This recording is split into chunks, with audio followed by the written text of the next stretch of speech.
Hello everyone, good morning all of you. मैं आप सबका स्वागत करती हूँ अपने इस चैनल पॉलिटिविजन में।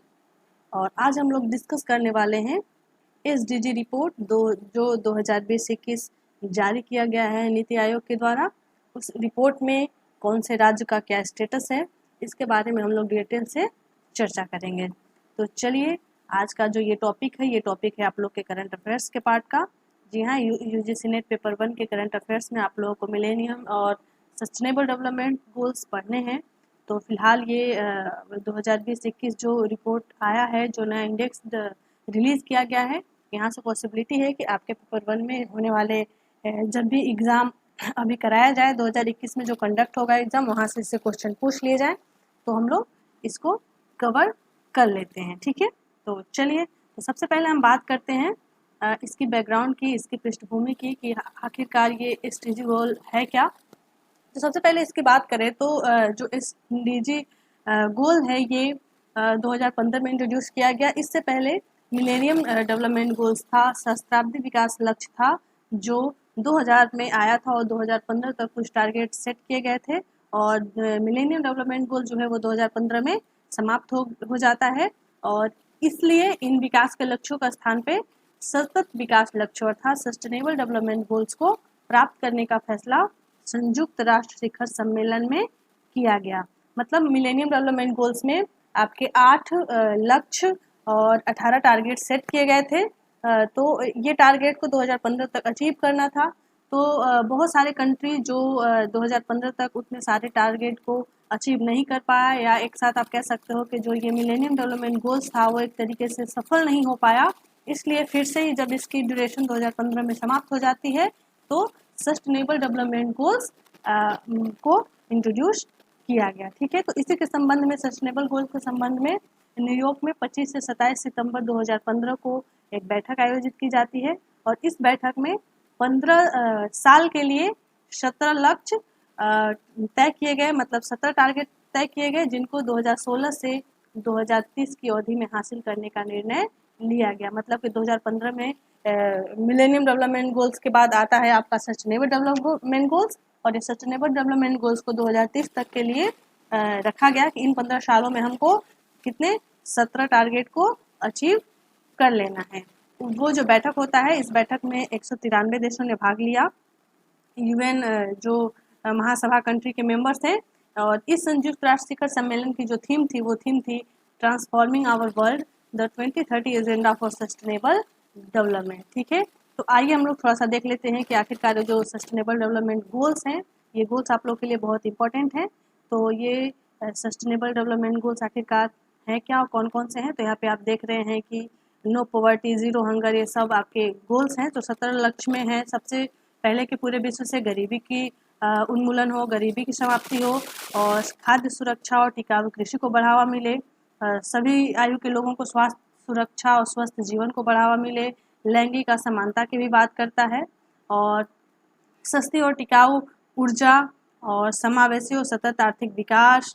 आप यहाँ पे देख पा रहे हैं कि टोटल जो 17 लक्ष्य हैं, 17 गोल हैं, उनमें से जलवायु परिवर्तन भी है, जंगल भूमि संरक्षण और जैव विविधता को नुकसान को रोकने के लिए भी प्रयास की बात कही गई है, और वैश्विक भागीदारी को पुनर्जीवित करने का अतिरिक्त कार्यान्वयन को साधनों को मजबूत बनाने की भी बात की गई है। तो टोटल अगर हम एसडीजी की बैकग्राउंड की बात करें तो इसमें टोटल 17 लक्ष्य थे और 169 टारगेट सेट किए गए, जिनको कब तक 2030 तक अचीव कर लेना है।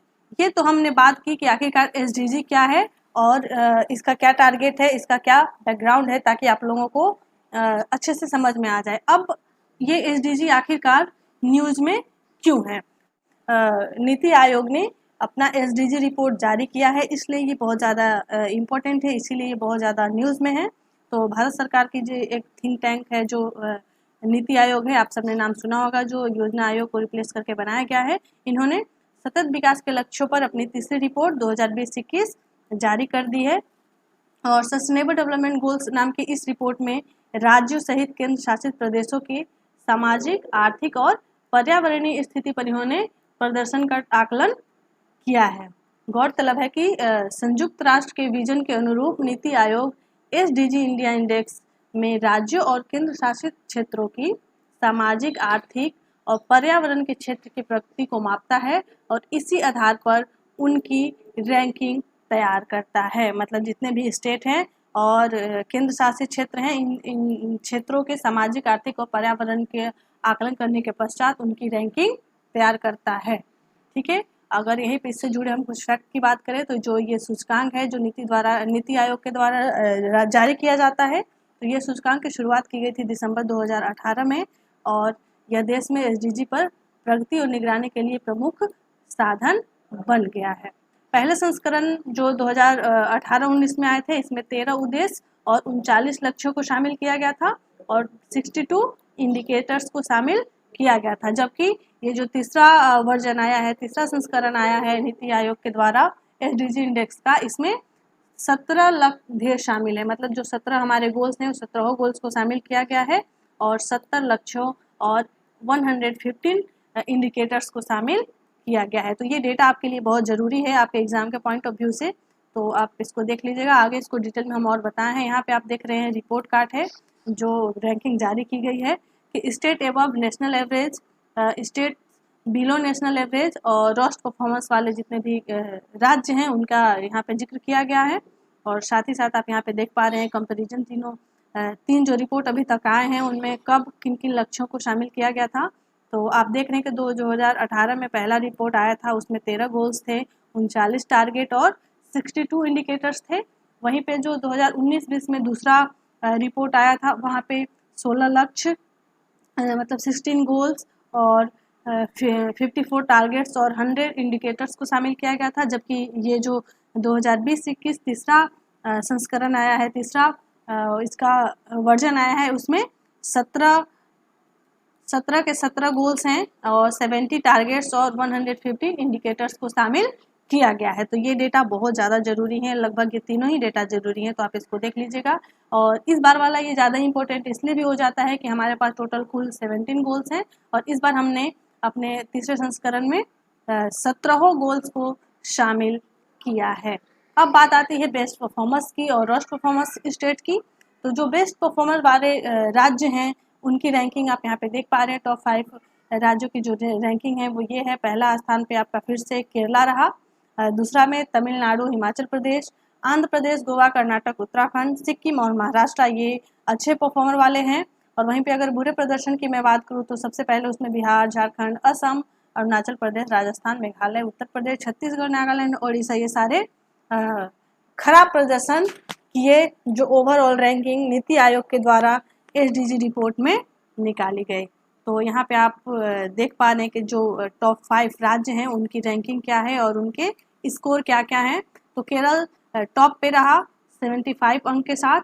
वहीं पे हिमाचल प्रदेश और तमिलनाडु दोनों को मिले 74 अंक, ये दोनों सेकंड रहे। और उसके बाद आंध्र प्रदेश, गोवा, कर्नाटक, उत्तराखंड को मिले 72 और सिक्किम 71 और महाराष्ट्र 70। ये पाँचों राज्य टॉप 5 पे रहे जिनको बेहतर प्रदर्शन के लिए रैंक दिया गया। तो इनके अंक जो हैं एक तरीके से कह सकते हैं कि बहुत ज़्यादा डिस्टेंस नहीं है, तो ये लगभग अच्छे प्रदर्शन के रहे। वहीं पे बात करूँ मैं अगर बुरे प्रदर्शन वाले राज्य की जिनकी सबसे खराब रैंकिंग रही, तो वहाँ पे रहे बिहार सबसे खराब पे रहा, ये इसको मिला 52 अंक, झारखंड 56, असम 57 अंक, अरुणाचल प्रदेश, मेघालय, राजस्थान, उत्तर प्रदेश को 60 और छत्तीसगढ़ और नागालैंड और उड़ीसा को मिले 61 पॉइंट। ठीक है, तो ये सारे पॉइंट हैं और आपके एग्जाम के पॉइंट ऑफ व्यू से ये इम्पोर्टेंट हो जाता है कि आपको हो सकता है कि आपके एग्जाम में इसका सीक्वेंस पूछ लिया जाए, जो टॉप और खराब प्रदर्शन वाले राज्य हैं उनमें से कौन थे कौन नहीं है, तो इसको आपको ध्यान में रख लेना है। तो ये है नीति आयोग के द्वारा जो अभी रैंकिंग जारी की गई है, इसके लिए मुझे लगा कि आपके एग्जाम के पॉइंट ऑफ व्यू से ये हो सकता है कि ज़रूरी हो। तो ये था आज का SDG रिपोर्ट का डिस्कशन। आपको कैसा लगा ज़रूर बताइएगा। तो चलिए आज के लिए बस इतना ही, फिर जैसे ही कोई नया करंट अफेयर्स आता है हम ज़रूर आपको आपके सामने फिर लेके आएंगे। तब तक के लिए थैंक यू वेरी मच।